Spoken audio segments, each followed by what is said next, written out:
Hi everyone, thank you for joining us for today's free masterclass, The Art of Leading Well, Building Connected, Innovative Teams in 2026. I'm your host, David Koch. We're coming to you live from International Towers in Barangaroo in Sydney. Before we get stuck into it, we'd like to acknowledge the traditional custodians of the land on which we gather today. That's the Gadigal people of the Eora Nation, and pay our respects to their elders past and present. We extend that respect to all Aboriginal and Torres Strait Islander peoples watching today. Now, today's masterclass is supported by Vodafone Business, who are backing the power of Australian business with great value, flexible plans and extended network coverage. This session is going to go for around 45 minutes, and pop your questions in the chat box throughout. I reckon this is the most important part of the whole session today, to answer your questions. We'll get to as many as possible throughout the session. Give your business a plug, or you can message privately if you want to do that.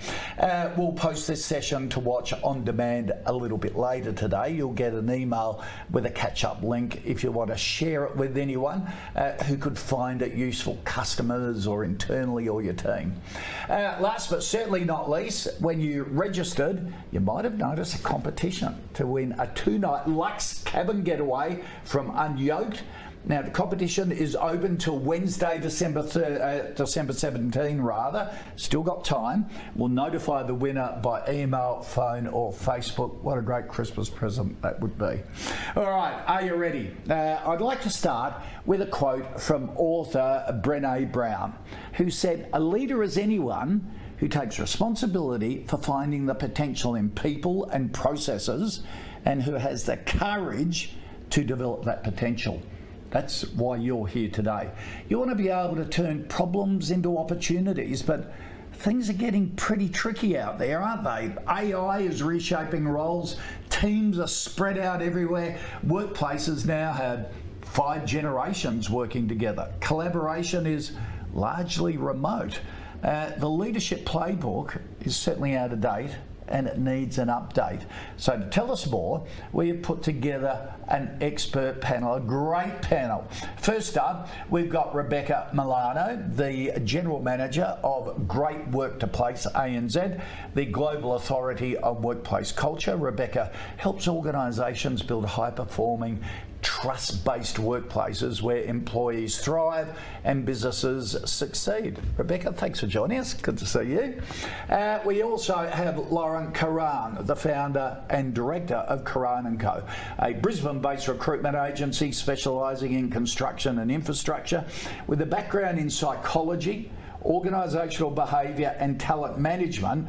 Lauren is the secret weapon of some of Australia's top performing companies, and she's flown down from Brisbane earlier this morning and avoided any storms, Lauren. I did. Good to see you've had a few up there, that's for sure, over the last couple of weeks. And we have Matthew Ball, General Manager of Small and Medium Business at Vodafone Business, a proven leader of high performance teams.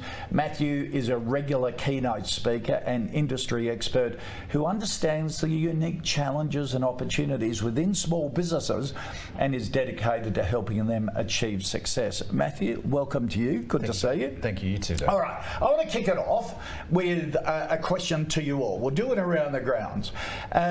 What does the art of leading well mean to anyone managing people in today's brave new world? Rebecca, what do you reckon? I think the art of leading well has to do a lot with trust. You can work with teams in so many different ways, but if they don't trust you, so you're not going to get far with them. So when we talk to organisations a lot, we talk about how you build trust in organisations. It helps innovation, it helps performance, it helps build a great culture. The leaders have to figure out how to do that in their industry, in their teams, with their people, because ultimately their people are their competitive advantage. Yep. Matthew? I think it's a fantastic question, and to leverage what we were saying earlier, there's 5 generations in the workforce today. I think there's a unique situation where there's AI, there's emerging capabilities, there's hybrid, there's a whole plethora of technology and capability that exists. But at the same time, the brilliant basics of role clarity, KPIs, execution towards a clear strategy remain paramount. So I think the art of leadership is leveraging all the modern capabilities with getting the brilliant basics absolutely right. Yeah, that's interesting. So not almost overthinking it.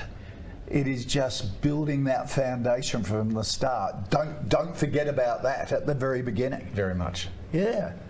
What do you think, Laura? I think it's also about emotional intelligence as a leader and continually having a growth mindset, because I think we're moving into the future of leadership and what that looks like with AI, hybrid workforce, 5 generations in the workforce. So all of a sudden the skills that we need is to help our teams navigate uncertainty and change, and I think that as a leader means you need to be able to be that calm, build that trust, and be able to go, okay, we're going into uncharted territory that we haven't before, but we're going to figure it out. I've got a growth mindset. I'm going to keep developing myself as a leader so I can keep developing my team. But tell me what you mean about emotional intelligence, because we can talk about teams, but when it comes to emotional intelligence, it goes down to individual team members, doesn't it? So to Matthew's point, sort of 5 generations working together, some generations may not cope as well as a different one and need different leadership. It gets to a micro level. Is that what you're trying to say as well? Yeah, so I think that more and more, and I think this is where the generation coming through is actually quite self-aware. So emotional intelligence, there's obviously different ways you can, define it, but at the end of the day, it stems from self-awareness. If you're self-aware of your behaviour and how that impacts others and, how that impacts profits and how a business is going to perform, your leadership style, then you can start to adjust it. But I've definitely seen that's one thing that the new generation coming through come with, is they are quite self-aware. They've grown up in a world where they've got access to information all the time. It's at their fingertips. So they're constantly questioning things and being curious and questioning themselves and looking at mental health. So I think that they coming through are going to bring the other generations on the journey, and I'm seeing people looking at coaching and things that they can do to help understand and optimise their performance as leaders. Let's get to the coalface with you, Rebecca. At a great place to work, you do a lot of research into what's working in businesses and what's not. So let's go to the workplace itself. What are the good ones doing right? Of your clients and customers, are there common themes that they're doing better than anyone else that you can share with us? Whisper it to us if you like, the secret of the good ones. Yeah, I think one of the best secrets of one of the good ones that we see that the great workplaces are doing is recognising, and it goes to your point, recognising that everyone's different and one size doesn't fit all. That they're thinking of new ways to offer up opportunity and flexibility to people. And so it might just not be, this is your benefit, this is your gym pass. It might not be, you all have to be in the office. It's about thinking about what works for my employees and really caring about them in a way that we can adjust things so that they have the flexibility. And we use things like magnets, not mandates. If we want people in the office, we give them a reason to be there. But they're really thinking in depth and putting policies in place and putting programs in place that allow people to adjust work to be part of their life rather than work is their whole life and they have to do it. Right. And those organisations are having great success, whether they're small or whether they're really large. It's that flexibility that's really giving people a great opportunity. Okay, I will come back as a business owner myself and had my own family business for about 20 or 30 years. That works for 95% of your staff, but then the 5% who don't sort of toe the line and give that mutual flexibility, they tend to control the thinking of a small business owner that goes, wow, if that person's going to take advantage of me, I'm just going to crack down on everyone. Yeah. So How do you work that out? Yeah, and you have to be really careful not to set a policy just to adjust for one person or one group. I think that the great organisations have realised that one of the things that works for those who may be taking advantage is setting expectations and being clear, not being scared to have the tough conversations with people and set expectations. Right. You set the clear goals, clear expectations, and you can manage those people. But we do see a lot of the time that part of the issues that come up are because leaders are too scared to have the tough conversations that need to be had. And so it's not about punishing everybody else because one person doesn't do it, it's about having the right conversation with that one person. That's such a good point. Lauren, the recruitment side, let's go to you. What do we need from leaders that we didn't before? How have leaders had to change?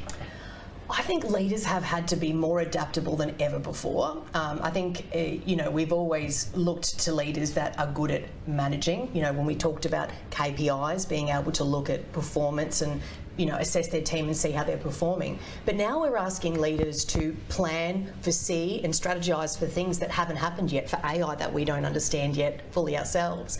And so I think what we're looking at for leaders more than ever is adaptability. And also, you spoke about courage at the start. I think leaders more than ever now need to be courageous because there's going to be things that come up as well, like the ethics of AI. These are things, and implementing them into businesses. How do we do that ethically? These are all the topics that we haven't yet delved into in leadership, but we're asking leaders, I think Brené Brown says it, leaders going first. And I think that's what we're asking them to do now. We're going, help us navigate what we haven't seen before, that adaptability and adjusting to things like hybrid work, flexibility. How do I lead? How do I be more outcomes based? How do I hold people to account? So there's a lot more involved, I think, now, and that we're expecting of our leaders. Yep. Matthew, how many small to medium business customers do you have? Do you look after at many Vodafone? hundreds of thousands. So what are they telling you in terms of themes coming through and in terms of managing teams? I'm really lucky in the sense that I have a lot of conversations at all ends of the business spectrum. So whether it's people that are just starting out, people that have got a small team, growing their team, people that are thinking about, okay, I want to go to the next horizon, do I take on private equity, people that are in joint mergers and acquisitions and stuff. So I'm really fortunate in having those conversations. And if I unpack those conversations, there's a few groupings of them. One of them is, as you've articulated, this pace of change externally in the environment is so strong, the pace of technology change is so high, how do I keep up with it is one. The second one is, as I grow, how do I maintain our culture? What got us to this level was our team working together and the fabric of our teamwork and the way that we work together. As we bring in new talent, how do we maintain that? And another one would be, quite often I get asked, and I think it's a function of my role, how can technology solve our problem? And for me, the way that I view that is, if I boil those three down, usually my response is codify the basics, get the simple basic business acumen that you require around where are you now, where do you want to be, how are you going to get there. Great. Now that you've realised how you're going to get there, who is going to do what, by when, and what does success look like? Like, I'm really unpacking the basics of your business plan, locking that in. That has and sharing it with everyone. Very much. So everyone's on the same page. Rather than keep it yourself with just the executive team, share it with everyone. Get them involved in the design of it and and share it with everyone so that they're really clear on, regardless of what external change and technology and bits and pieces are there, this is where we're going, and we're bought in, we're locked on that. And then how can technology enable that? What new resources outside of our capability do we need? Do we need to go and hire new expertise? Do we need to look at, is there a technology solve? And I'm just worried about running my own business, let alone trying to foot. So who do you go to for that? Who do you bring in as part of your advisory team, or who do you follow to try and get some inkling of that? Because most people are just trying to deliver bottom lines and profits and performance and manage people, let alone crystal ball. And if you make a mistake, that can be costly as well. Completely. I think that in terms of places that you can go. Of course, it would be naive of me to not say, come and talk to us, we can help. Yeah. But I think that Because you have a resource centre and all that. So, yeah. Absolutely. There's a lot of Keeps capability people up to date. that keeps people up to date. But in addition to that, I think that small businesses and medium businesses have access to so much information, and it's about being curious. It's about asking the right questions. It's about use AI, use ChatGPT, use technology to find out.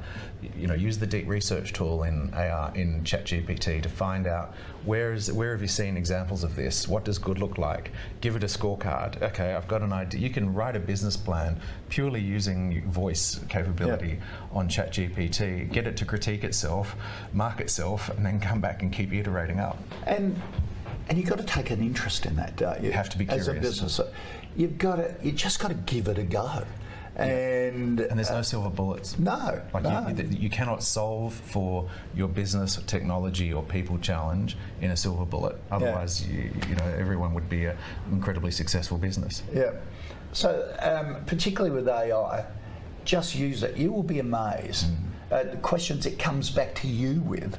I do a newsletter every Friday, and I was thinking, I might turn it into a podcast. Put it into ChatGPT and said, can you turn it into a 20-minute podcast? And it comes back conversational style, whatever. Even came back and said, in Kochie style. And I actually put in there, I said, how do you know about Kochie style? And they said, well, we watch you on YouTube. And it crawls through that. And I'm going, this is a bit spooky, but it is really efficient and good. It's what you say, mate, just figure around with it. Completely. Rebecca, let's come back to the hybrid workplace. Since the pandemic, that has just changed the dynamics of so many cultures. So as a leader, how do you balance that up between, as Lauren was saying, being respectful for people's working lives, and you were saying a bit earlier, life isn't all about work. If you're a business owner, you want life all to be about work, but how do you balance that up, make people accountable and build that culture? Yeah, it's tough, and I think that we've gone into a world where everything's changed so dramatically, and we didn't take the time to train leaders on how to manage hybrid work. And the really great organisations we see have actually put effort in and recognised that it's a skill set in its own to be able to manage people remotely, and not something that most leaders know how to do. So there's a huge mindset shift that has to go for leaders in about not setting expectations how they would 5 years ago to how things are now. But the great organisations we're seeing are really putting effort into it, but it is really about understanding what's important for the organisation, understanding what's important for your team, and then being really clear and concise and articulate about that, how you want people to perform, what you want them to do, what the expectations are. And then finding ways to bring the team together to build that culture that everyone says is missing because we're not seeing each other every day. So great organisations are going back to those magnet strategies. How do we pull people in, and how do we make it intentional? What is the intent of bringing people together? Why is it important? Is it just about getting work done, or is it to build connections, or is it about innovation, or any number of things? But different organisations have different ways of really finding what fits for them, but they have to be intentional about it. You can't just say, hey, everyone come in on Thursday. Nothing works that way, right? So be intentional about what you're doing. Think about what your organisation needs. If they do need to be in the office, and that's okay, but talk to them about it. We did a piece of research that looked at people who work 3 days a week in the office, those that got to choose and those who were mandated. Those who got to choose, same amount of days in the office, but they had higher engagement than those who were forced. It's about the choice and people feeling like they're part of the decision, and then really wanting to be there as well. Hey, thank you for all your comments that are coming through on the chat box. Don't forget to put questions there as well. Some really good ones. Claire Ref says, in great teams, a generation gap is a strength, as we can all learn from one another. And I suppose that's part of being a leader, isn't it? Is fostering different generations learning from each other, rather than old people like me going, we didn't have flexible work in our day, why should these young whippersnappers, through to the other extreme of young workers calling oldies dinosaurs and all that sort of stuff. It's, it is that mutual respect. And Katie P commented, mental health and quiet cracking is a massive area in businesses at the moment. So really good comments. Send them through, and also any questions as well. Lauren, is there a change in how leaders have to communicate with teams? Because a lot gets lost in translation, doesn't it? I think so, yeah. I think leaders have to be a lot more transparent. I think transparency helps build trust, and not just that they can communicate. And I think communication is so much more than just, you know, the way it used to be, because we're not all in an office. Communication is also integrated into the systems we use. And you know, I'll give you an example. So I was working with an engineering firm, and they had a hybrid workforce, really strong systems. And the communication was very clear for everybody how they were performing through this system. So when it became time to have those regular check-ins or performance conversations, the transparency was there with the system as to how that person was working, which helped that person understand, how am I tracking against my goals? And then that leader could have the conversation. So I think that we have to change the way leaders communicate, but also with the systems and tools, we need to help them. Make sure that the systems we've got in place to manage performance, look at how bonuses are allocated, all of that is transparent, because then that builds trust for the leader, and it becomes easier to have those hard conversations. Okay, but Lauren's got a really good point, Rebecca, but there's no water cooler anymore, is there? There's no, you know, incidental communication between each other, that familiarity, that people connection with hybrid workplaces. So do you have to go to more systems and processes to make sure it occurs? Is that a big difference for leaders, rather than sort of getting a cup of coffee, how you going, all that sort of stuff? You've got to build it into structure now. Yeah. What's the solution? I don't think there's only one silver bullet, as you said before, but leaders have to be intentional. They have to think about these things. It is a different workforce, it is a different way of working. And so the only way you're really going to make that work is by thinking and looking at the systems and looking at the ways in which you do things and go, I'm going to be intentional about this. You know, I just got back from a week in Malaysia where we took our whole team to Malaysia for a week to spend time with each other, to talk about what's going in the future, because we know we need that time together to connect and to think about things and really figure out how to work with each other, and you can't do that always remote. So you have to be intentional about it, but really think about what works for your organisation. Is going out on Friday night drinks going to work for everyone? No. Is having everyone in the office 5 days a week going to work? No. What works for you, what you do, what your industry is, but be intentional about it and thoughtful about it. Matthew, your team, different places, different time zones, all that. You've got a really complex business to manage. For sure. How do you handle that communication part? I really like what you said about the magnets, not mandates. I think that really resonated for me, and the way that we're structured at Vodafone is we absolutely have a hybrid policy and flexible working. We have a range of different in our employee offering, quite a range of different magnets versus mandates. The way that I see it being successful managing people virtually across time zones in hybrid is the communication cycles are faster. So where a lot of the conversation that might exist in a water cooler might take place now is on Teams. As a quick chat, as a quick comment, as a, hey David, how's it going? Nice to see you again. But I think that, and something that you said that really also resonated for me, is coming together to do the work that you can't do remotely. And that might be a half-day workshop of that strategy piece I was talking about earlier. That might be coming together to do some form of progress celebration or a milestone of something significant that the business or the team was going towards. But I think for me, it's not recreating the office virtually, because we've transitioned so far from that, but rather... Because that's what we try, 100%. A lot of people try and do, don't they? Absolutely. Because they're familiar with it. Yep. So how do you train yourself not to do that?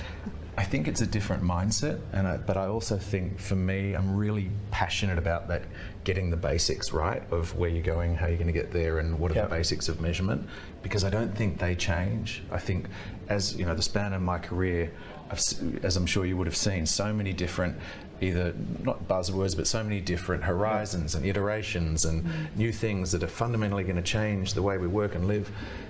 And they do, and that's phenomenal. But also, the basics don't disappear. We're yet to displace. Where do we want to go, and how are we going to get there? I'm mentally sort of with everything the panel is saying. One of my hobbies is I look after an AFL club and how they manage high performance teams. But what you're saying, Matthew, the key with high performance teams in football is if you're under pressure, if things aren't going well, you go back to the system. The system never fails you, and it's those who panic and move away from the system that usually get flogged. So that's a sporting analogy, but at work it's exactly the same in your business.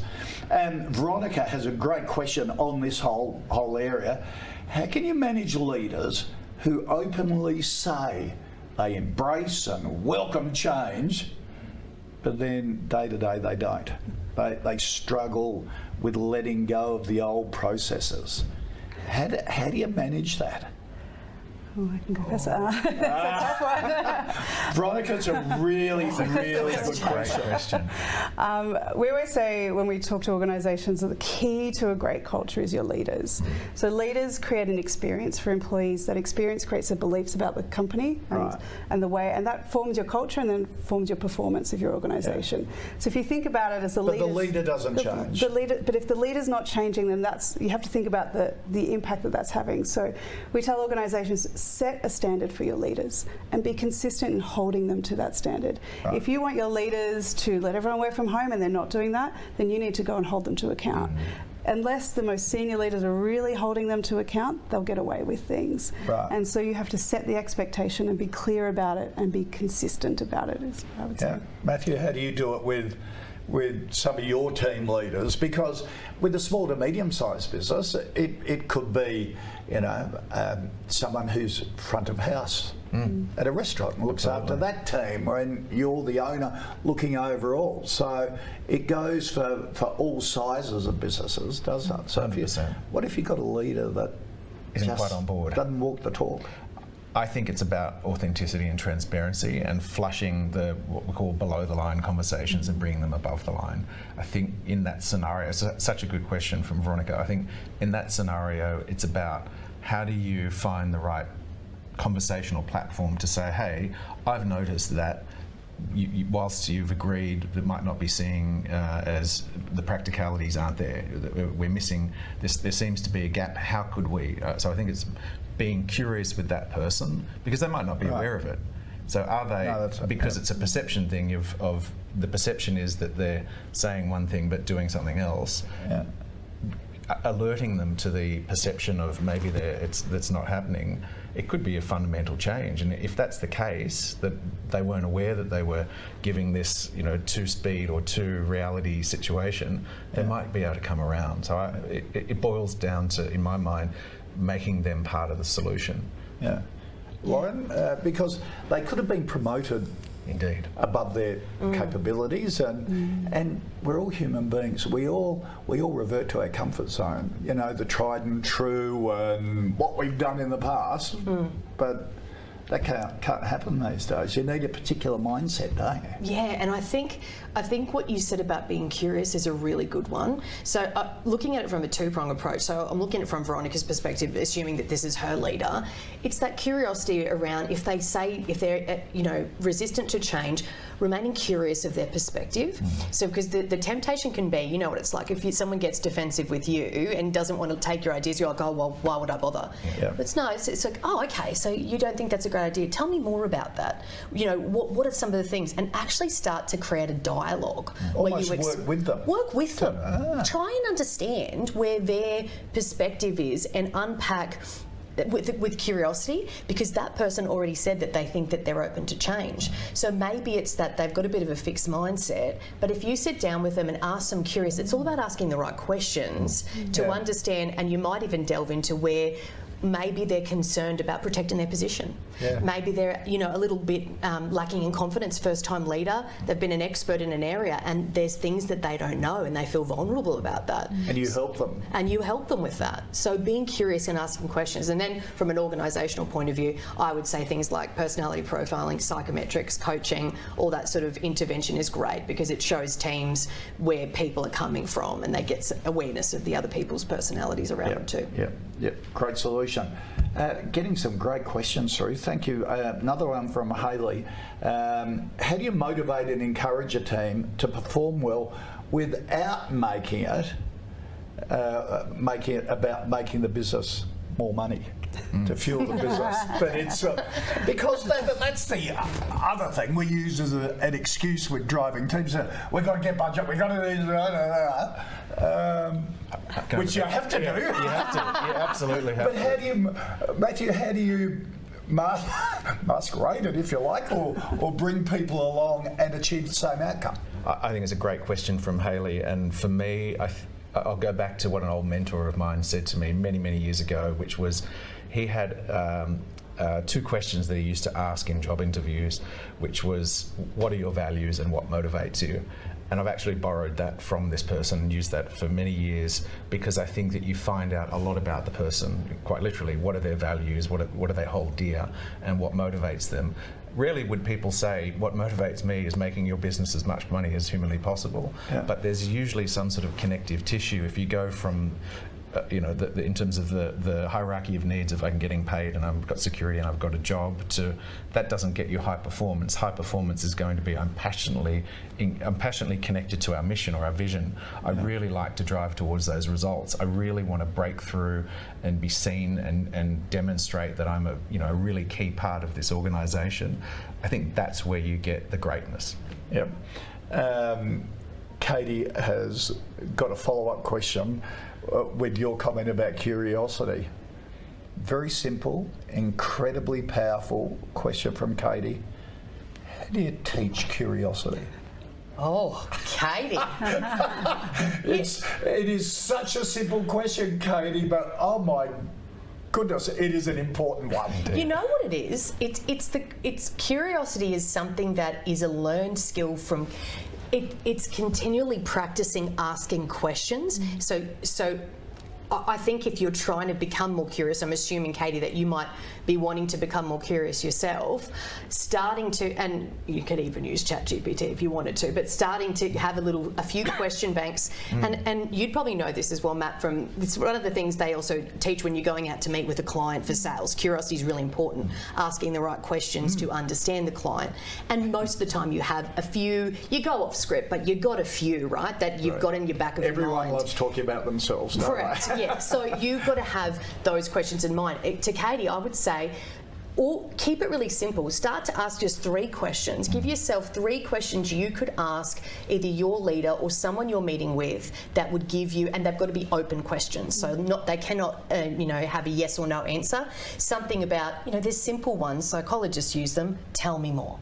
Yeah. And how did that make you feel at that time? And you can word it in different ways, but just 3 open-ended questions. And then I feel like curiosity breeds curiosity, because then what'll happen is you'll get more of an answer, and you have to train your brain though. You have to go with, it's not just going to naturally happen. You're going to have to go, you know what, I'm going to set myself a goal. Till the end of the year, Katie, ask 3 questions a day of different people, but have 3 that you ask, different people during the day, and train your brain, or train that the brain is fluid, right? We can learn. Yeah. Train your brain to start being more curious. Yeah. Rebecca, what about you? I think ditto. I think also there's a portion there around empathy and talking to people around being empathetic, around trying to understand the person they're talking to. Yeah. I think a lot of the time people obviously put themselves in, it's all about them. Like you said, they love talking about themselves, but when you genuinely want to find out more about someone, I think the curiosity comes naturally. But it's something that you have to point out to a lot of people that, maybe try and think about it from their angle. If you've got a leader, I would always say to them, it's not about you and how you're leading them. Ask them how they're feeling about it. Ask them what's going on for them. Be empathetic about them and their position. And that usually helps to drive a little bit more curiosity from people. All the 21 years I was at Sunrise, interviewed so many people. If I couldn't figure out somebody who they were, I would always ask them about their siblings. Oh, do you have brothers and sisters? Oh, mum and dad, you know, what they do, all that sort of stuff. And you soon built to a point where I have a theory, it doesn't matter whether you're 18 or 80, you're a product of that family environment coming up, and it moulds you so much. It's so interesting because everyone's got a story. We're getting so many questions. Thank you for hijacking this webinar. It's terrific. That's what we're here to do. I've had a whole list of my own questions to go through, but they're so good. Leanne, a really good on the theme of leaders who don't walk the talk.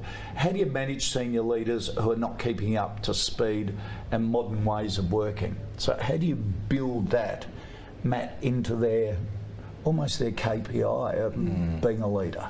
There's definitely a common thread between that question and the previous one. Yeah. For me, I think it's about how do you get still curious about the why. So why are they not keeping up? Is it from complacency of, no, I've always done it this way and this is the only way to do it?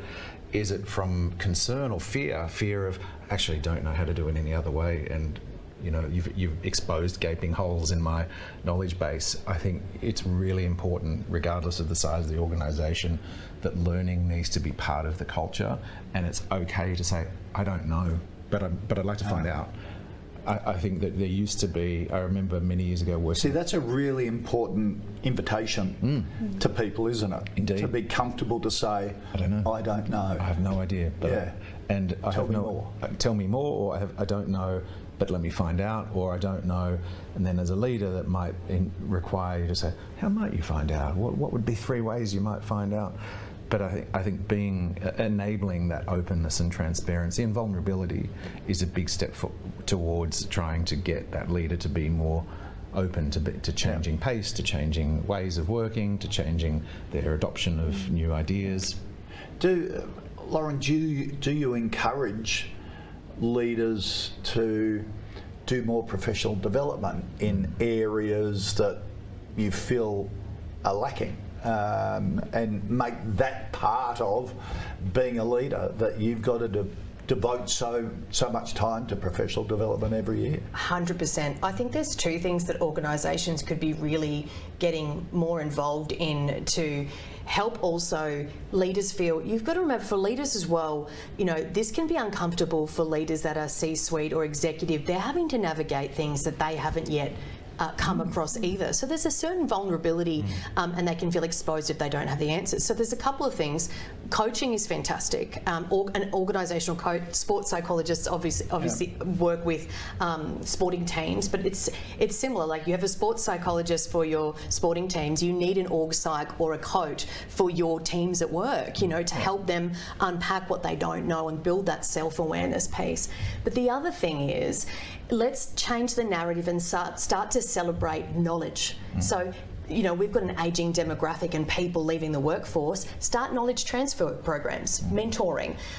Give them that confidence. Okay, you might not know everything, and there's going to be a lot of stuff coming that you're going to have to change or adapt to, but we recognise what you do know, and we want you to mentor this new graduate, even, you know, this CEO to mentor this new graduate, and build internal mentoring programs, because I think they instill some confidence and help the leaders go, you know what, I don't know everything, but geez, I know a lot. And I know a lot in some of these areas, and I've got a lot to give. And a lot to learn from a different generation who work for them. Reverse mentoring. Don't you reckon? Yeah, absolutely. I'm yet to meet a business owner or a business leader who's highly successful, who, once you are able to your point, have the conversation about finding out who they are and how they tick. I'm yet to meet someone who's operating at the highest possible level who doesn't have a bit of imposter syndrome.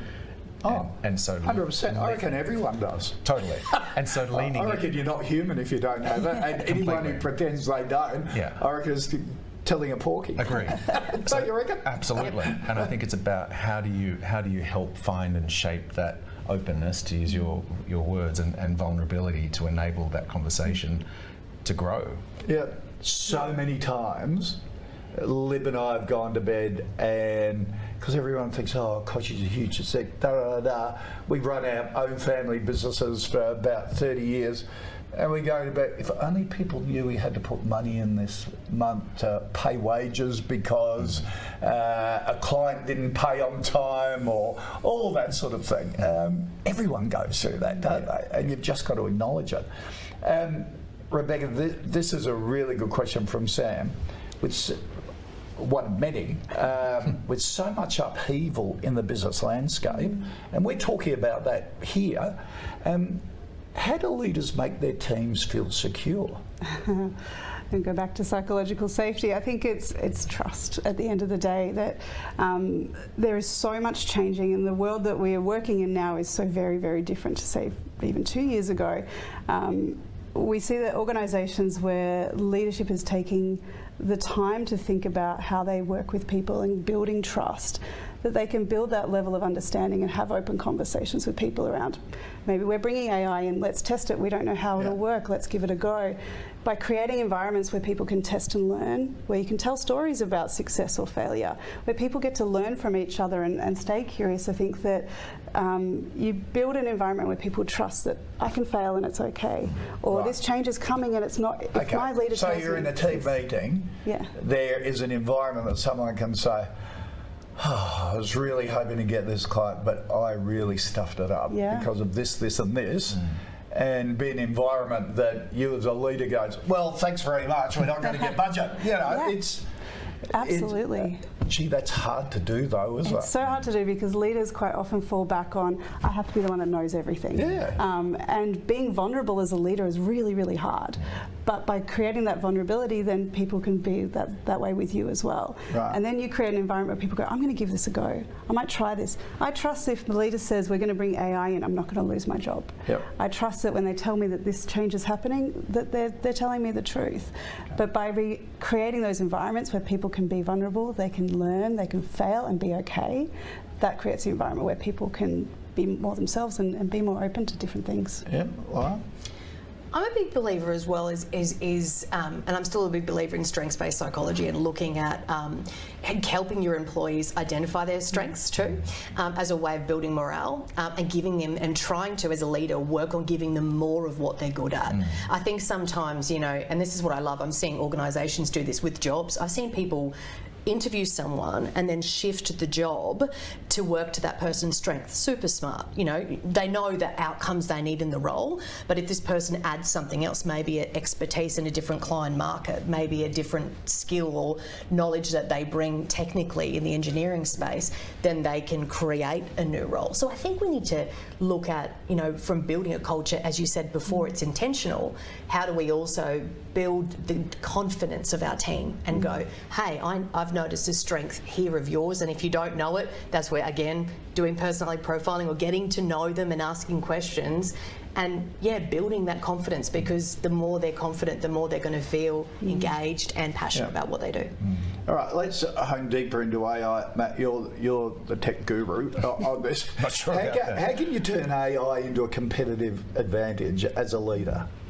Great question. I think if you are looking to AI as being the solution to being a competitive advantage, you're approaching it wrong. I think that if you look at it as an enabler, and that what the people can do and what the humans in your organisation are going to do with and for you, again, with those basics in place, that's a force. It becomes a force multiplier. AI is only as good as how you're instructing it. It's only as good as I had a conversation with someone who's quite young in their career, who was commenting on this exact thing of, you know, maybe I don't need to know or learn all these basics around business strategy and marketing and psychology and the like. And my comment back to them is it's only as good as the questions that you're asking it. And to your point around a question bank and curiosity, you're learning how to ask and respond and integrate with AI so that you can augment and force multiply what you're doing with your workforce and with your people. You mentioned that upskilling and constant training and learning. I think that organisations and small businesses should be deeply passionate about learning about AI and learning about what it can do and demystifying it, because it's not some big scary thing that's going to come and, you know, like the Terminator and come and destroy us all. It's something that if we harness it right, and I agree with you on your perspective around ethics of AI as well, but if we harness it and we approach it with good intentions in mind, can really enable some pretty impressive and see it as an opportunity. You know, we've been through it all before. Exactly. You know, from people holding a red flag in front of a steam engine and walking in front of it to horse to car. I remember the introduction of personal computers, and that was going to push unemployment to double digits. People would lose jobs, but it just created new jobs. And sort of, I see AI as the same. You've got to really embrace it. And from a leadership point of view, is it explaining to people that AI is there to do all the mundane work, make your life easier so you can focus on the fun stuff in the job? Is, I think, a theme that we talk to about our teams here is really important. Yeah, definitely. Yeah. We're seeing organisations come up with programs to allow people to trial it and test it. They get to write a business case, say, I want to try this, they fund it for a month, and then you come back with this is how well it worked, this is what it did for me, this was the challenges that I had, and then they make a decision as a business, will we use this going forward? Yeah. But it allows their employees to test and learn, and then decide as a group, does this work or not? Yeah. So they're really using everyone's ideas in the organisation to figure out what AI can actually do for them. And make it fun and approachable. I put in ChatGPT, I've got 9 grandchildren and 3 really cute small girls. We did a big family holiday, got a beautiful photo of the 3 of them, and I put in the ChatGPT and I said, can you put the 3 girls into a scene in Bluey? And it comes up, and these little girls thought Poppy was just huge for doing it. Who thought? And it's just doing fun things like that so you get used to it and approachable and you don't fear it, I reckon is important. Anita has this great question for you, I reckon, Matt. Being a small business with limited resources, how do you balance being a good leader versus being a good business owner? Supporting and managing the team, but also focusing on building a successful business. That's a big dilemma for a lot of small business owners. The prioritising and defining success. Yeah. I think that is absolutely, Anita, that is a common question that I come across, and I think breaking that down is, how are you defining success? So is success, to your example earlier, Kochie, of is it that I can pay the bills each month, that I've got an ongoing business? Is that success? Or is success, I'm in a scale-up position, we need to bring in, we've identified a gap in our organisational capability or business capability, we need to either upskill someone or bring that talent in. Is that the definition of success? I kind of interpret Anita's question at the, and forgive me if I'm getting this wrong, Anita, I interpret it at the smaller end. So look, I'm envisaging Anita's business as being maybe 3 or 4 people. Yep. And then the buck stops with Anita. What resources can I have? What resources can I use and leverage whilst trying to maintain being a successful small business? No one starts a business to be small, and small businesses don't have an enormous amount of downtime. But everyone has some time to themselves outside of their work and their sleep and their day, where they have the ability to have downtime. And if that downtime is reading, if that downtime is watching TV, if that downtime is playing sport, whatever that is, I think using that time to get curious about solving your problems in your business and in your personal life is a great way to try and enable that in a way that keeps the business running while you're figuring out what the next horizon of it needs to look like, and then you can start integrating the two. Yep, great advice. All right, one from Alice. We've got 2 questions to go. Thank you. It's gone really quick, hasn't it? It's been fantastic. Alice says, I'd love to hear from the panel what their personal at-work resolutions are for 2026. I can share because it links to what you said, because I'm a small business owner and I've been on that journey of balancing that, how do you, do the right thing by your staff, but also do the right thing by the business. And I think my personal goal is, and one of the things that is to continue to look at what tasks can AI support and automate, so that we're focusing more on our people-centric stuff. So for me, it's all about what's the heart and soul of our business, and that is people.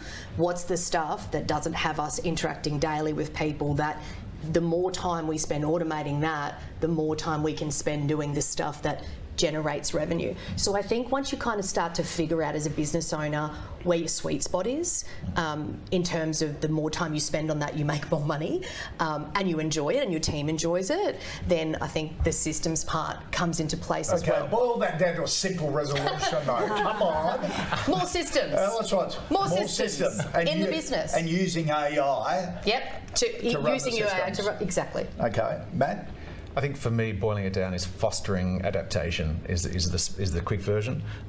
For me, it's about how do I enable my leadership team and teams across the business to be more curious, more adaptive to the changes that are occurring externally and internally to the business. The reason that that's important is I think our customers need that. Yep. And in fact, I know our customers need and want that. So if our customers need that, I need the business to be doing that. Okay. Rebecca? Resolution.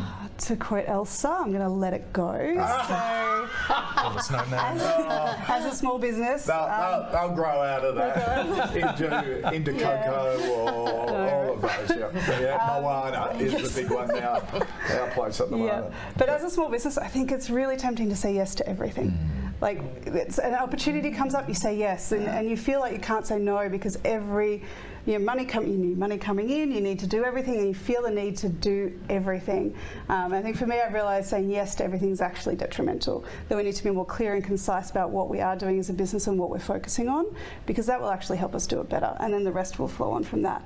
But not slipping into that and letting some things go.